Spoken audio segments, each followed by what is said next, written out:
Selamat pagi.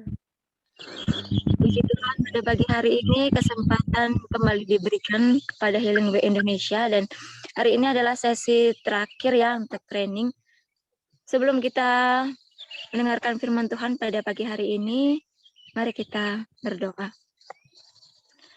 Bapa kami yang ada di sorga, kami bersyukur untuk doa-doa yang sudah dilayangkan pada pagi hari ini Tuhan. Dan kami juga bersyukur untuk firman yang akan dibagikan di pagi hari ini. Kiranya Roh Kudus menuntun kami sehingga kami boleh mengerti firman-Mu. Terima kasih Tuhan. Dalam nama Yesus kami berdoa. Amin. Pada pagi hari ini firman Tuhan akan saya ambilkan dari kitab 2 Raja-Raja 5. Kitab 2 Raja-Raja pasal yang kelima ayat 1 sampai 14. Di sini diceritakan tentang Naaman yang disembuhkan. Cerita tentang Naaman pastilah hampir semua dari kita sudah membacanya, bahkan sudah memiliki aplikasi-aplikasi pribadi yang diambil dari cerita ini. Di sini diceritakan bahwa Naaman ini dia adalah seorang panglima tentara di negara Aram. Dia sangat terkenal dan dia orang yang sangat disayangi oleh Raja Aram. Tetapi apa yang terjadi dalam kehidupannya? Ia menderita penyakit kusta. Kita tahu bahwa penyakit kusta pada zaman itu adalah sebuah penyakit yang sangat sulit untuk disembuhkan. Kemudian dikatakan bahwa di keluarga Naaman ini mereka memiliki seorang pelayan kecil. Pelayan kecil ini berasal dari Israel yang mereka tangkap pada saat Aram menang melawan Israel. Melihat penderitaan yang dialami oleh tuannya, yaitu Naaman, pelayan ini berkata, dalam 2 Raja-Raja 5 ayat 3, sekiranya tuanku menghadap nabi yang di Samaria itu, maka tentulah nabi itu akan menyembuhkan dia dari penyakitnya.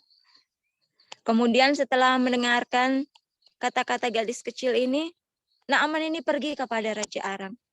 Kemudian dia beritahukan apa yang dikatakan oleh pelayan kecil ini. Maka Raja Aram menjawab, baik, pergilah dan aku akan mengirim surat kepada Raja Israel. Terjadilah Raja Aram mengirimkan suratnya kepada Raja Israel untuk memaklumkan bahwa ia menyuruh Naaman, pegawainya, untuk pergi ke Israel untuk mendapatkan kesembuhan. Tetapi apa yang menjadi respon dari Raja Israel ini?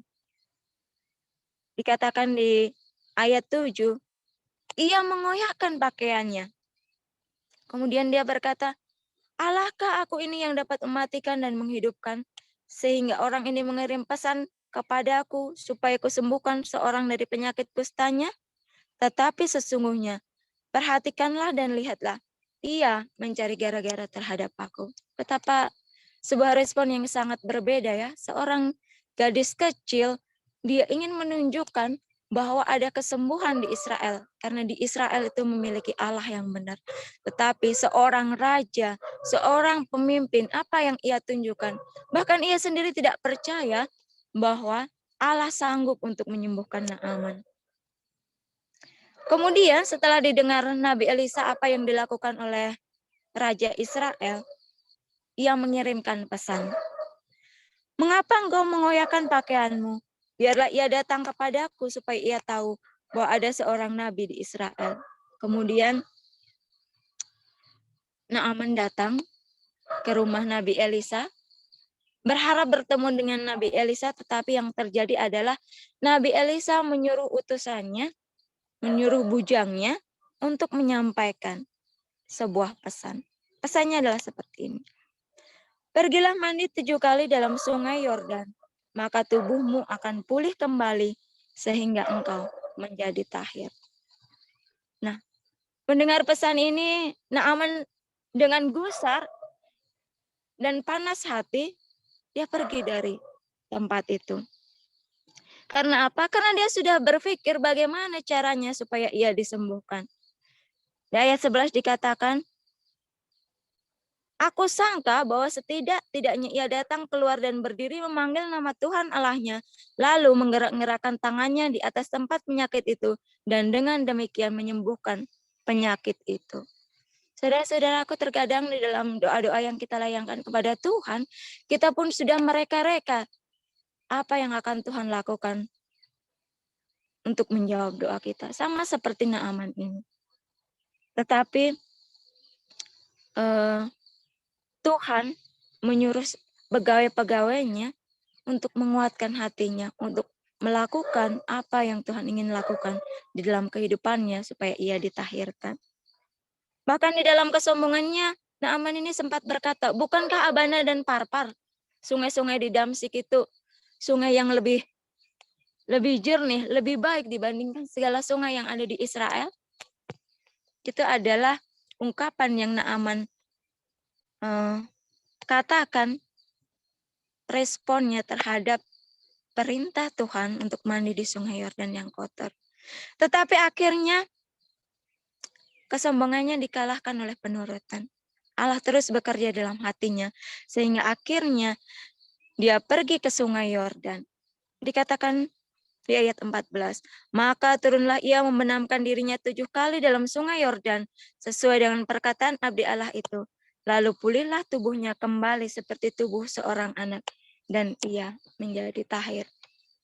Ada beberapa poin yang saya dapatkan dari perikop ini.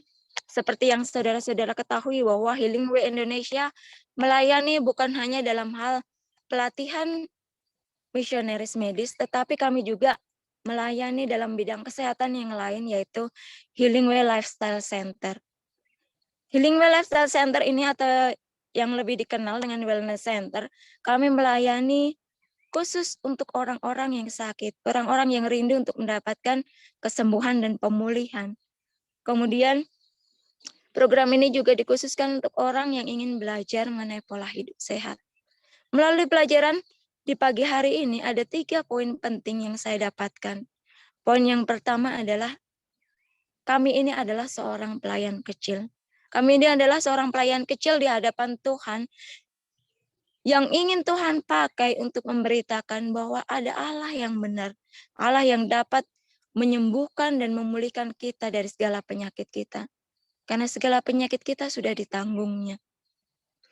Kemudian poin yang kedua adalah mengenai suruhan Elisa, bujang Elisa. Kami juga rindu, kami ini dijadikan pelayan Tuhan yang memberitahukan firman Tuhan bagaimana caranya agar orang yang sakit itu boleh disembuhkan. Jadi di dalam program di tempat ini, para peserta yang mengikuti program akan dirawat dengan cara yang Tuhan sudah tunjukkan di dalam bukunya.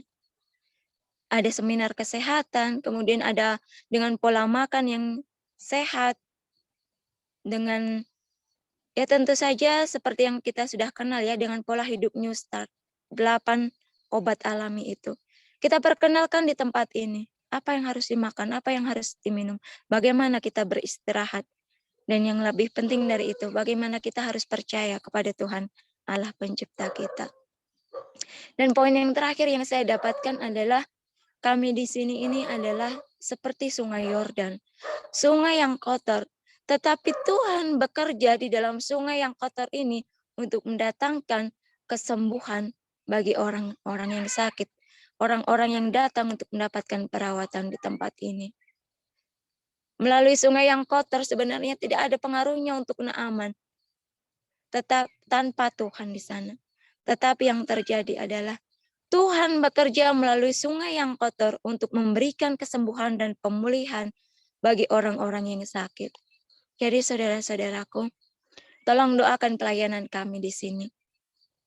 Tolong doakan agar Tuhan bekerja, terus bekerja di dalam sungai yang kotor ini untuk menjadikan orang tahir.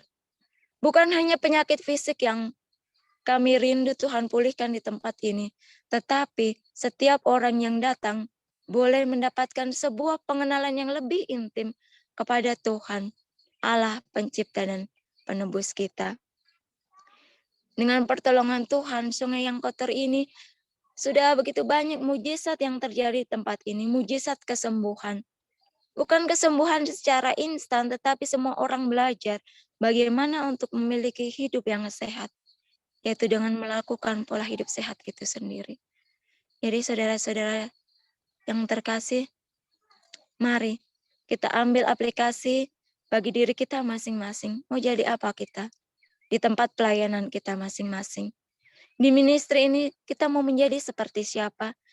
Apakah kita mau menjadi seperti seorang pelayan kecil itu? Atau kita mau menjadi seperti bujang Elisa?